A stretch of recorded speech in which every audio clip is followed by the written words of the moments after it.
Chapter 8 Zumi engages in combat. The following day, around 4 a.m., Zumi felt a surge of power. His body seemed invincible, impervious to harm. The system chimed ping. The body of Celeste's transformation is complete. Nothing on Earth can pierce the host body. This revelation left Zumi in awe of his new abilities, a smirk forming on his face. Zumi, still basking in the afterglow of his newfound abilities, was about to start his day when the system chimed ping. Threat perception activated. There are 4 threats to the host within a 4-mile radius, and all skills required for combat have been activated. Zumi's leisurely morning routine was abruptly interrupted, and he immediately went on high alert, slowly exiting the bathroom and looking around. It was a bit dark in the house, but it was no problem for Zumi since he could see in the dark. As Zumi was about to pass by his bedroom door, it slid open, and Jasmine slid out. She saw Zumi and gave him a fierce stare as if trying to tell him something. With Zumi's newfound key abilities, he could feel a powerful yet calm aura emitting from Jasmine with a slight hint of bloodlust. Zumi immediately understood she sensed the threats too and was on high alert. He nodded to her, acknowledging that they were on the same page. Just then, 4 figures crawled out of the shadows in the corners of the living room, and at that moment, a large wave of bloodlust coming from all of them filled the apartment. It was clear these figures meant harm, so without any hesitation and with a deep determination to protect Anna and everyone, Zumi leapt forward extremely quick, taking out 2 of the figures with ease. Jasmine was a bit shocked. She had not even seen him move. Jasmine knew who these people were. They were from an assassination organization deep in the underworld society. If anybody needed someone to disappear and you did not want to get your hands dirty, they were the ones to go to. They had never failed a single assassination and were the best of the best when it came to martial arts. Nobody could top them. In the martial arts community, Jasmine was considered a master of the southern praying mantis technique. She was not weak, but these assassins were on another level, yet Zumi had just taken down 2 instantly. She was impressed. When Zumi took down 2 of them as everyone was dazed, Jasmine promptly returned to her senses, a skill she had honed over years of training. She is never stunned or dazed for longer than a second. Jasmine can regain her composure exceedingly quickly. She took the opportunity to attack the other 2 men, lunging at them not as rapidly as Zumi but fast enough to badly injure one of the men, breaking his arms and legs and hitting his throat, so damaging his voice box and removing his ability to scream in pain in one swift motion. Zumi, always one step ahead, saw this and was impressed. Since Zumi had read up on martial arts techniques, he immediately recognized her technique, the close-range fighting martial arts southern praying mantis. Since Zumi now had the skills and abilities of the Monkey King, he could duplicate any martial arts style he saw. With his newfound speed and strength from the system and gaining the Monkey King's abilities, he was unstoppable. He immediately leapt over to the last invader and made the same move Jasmine did on the other figure, but with speed and precision.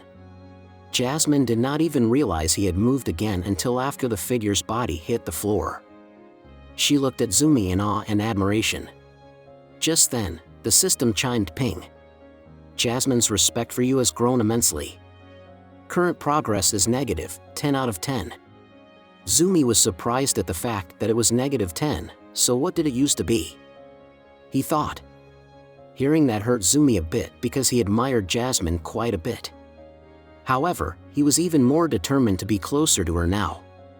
He decided he would do whatever it took while staying true to himself to make her a system connection character. Refocusing on the situation, Zumi wanted to find out who hired these men to come here, but since they had broken their voice boxes and the other 2 men were unconscious, Zumi wondered how he was going to get the information he needed. Zumi began checking the clothes, and one of them produced a gold badge on them. Once Zumi pulled out the badge, Jasmine gasped in shock. Kathy, who had woken up since her senses also sensed danger, was peering at them from the door with Anna close behind her. They both came outside in shock as well. Zumi noticed their worried looks and asked, "What's wrong?" Jasmine said with a troubled expression, "This is the family crest of the Dojima family." Jasmine and Kathy revealed to Zumi a tattoo they had on their ankles that looked like a fierce, fiery lion's face roaring fiercely. It matched the badge. The girls feared the worst. They may have a traitor in the Dojima family. This new revelation was shocking, but one thing was for sure that morning. They had to leave the house they were in and go somewhere else in case more came, and they had to get Gia out of the hospital immediately. Everyone sprung into action, but before they did, Anna said, "Who will check on Gia?" Just as Kathy was about to say she would go, Zumi said, "Let me go, both of you stay with Anna." Anna looked concerned. It was not that she did not trust Zumi. The trust Anna had for him was through the roof. Still, she knew what they were dealing with and was concerned for his safety. Just as she was about to voice her concern, Kathy said, "I trust Zumi, plus he is strong." Jasmine sprung in. "It's true," Kathy said. "I just saw Zumi. He took out 3 of them with ease. He can handle it, and I'll vouch for him." Jasmine immediately took out her phone and texted Zumi the address of the hospital Gia was in. Hearing the 2 women Anna trusted the most in the world vouch for Zumi, her heart calmed a bit. Anna said that once Zumi explained the situation to Gia, she would know where to go and follow her lead.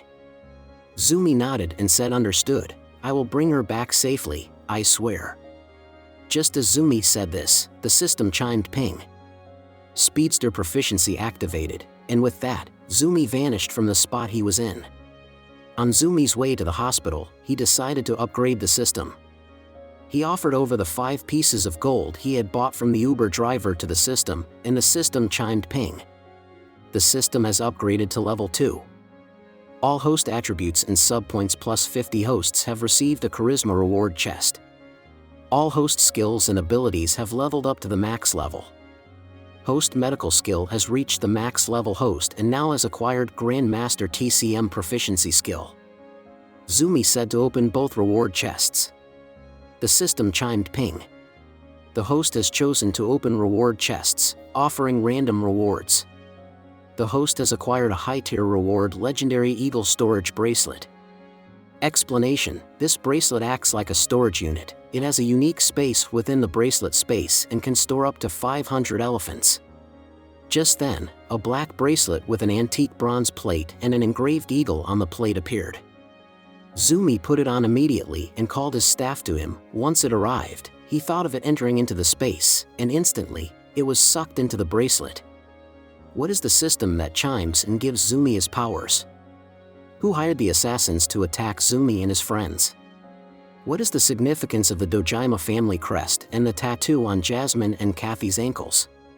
Find out in the next chapters.